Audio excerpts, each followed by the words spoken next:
This variation of a landmine press, the push press, is really helpful for building a little bit more speed, but also if the barbell alone is too heavy, you can do a push press variation, or if you want to push yourself in weight, the push press variation can also be really helpful. So you're going to want to load the bar up if you are adding load, get the barbell into position, and then to actually do the push press, we're using your hips to hinge back and drive up. So it is an aggressive hip hinge position to push the barbell up off your shoulder. Then you are responsible for controlling the lower down.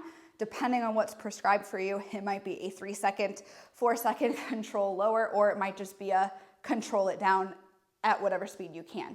So again, we're reaching back and driving forward to pop this off our shoulder and then controlling it down. And those are gonna be your reps. We wanna make sure that we are aggressive with the push so it pops off our shoulder and then we lock out at the top to catch it and kind of finish the push. You should still feel like you're actively working that shoulder, but you're getting a little help from your hips on the way up to get some momentum. You should not feel any pinching or pain in your back, any pinching or pain in your shoulder. If you do, this exercise probably isn't for you, or you might need to tweak your form a little bit. Over time, you should get a lot more comfortable with this, but these are a little awkward at first, so be patient as you're practicing them.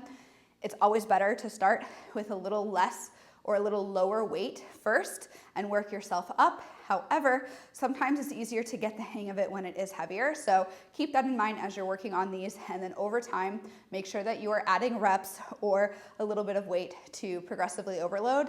That way you can continue making all of the gains.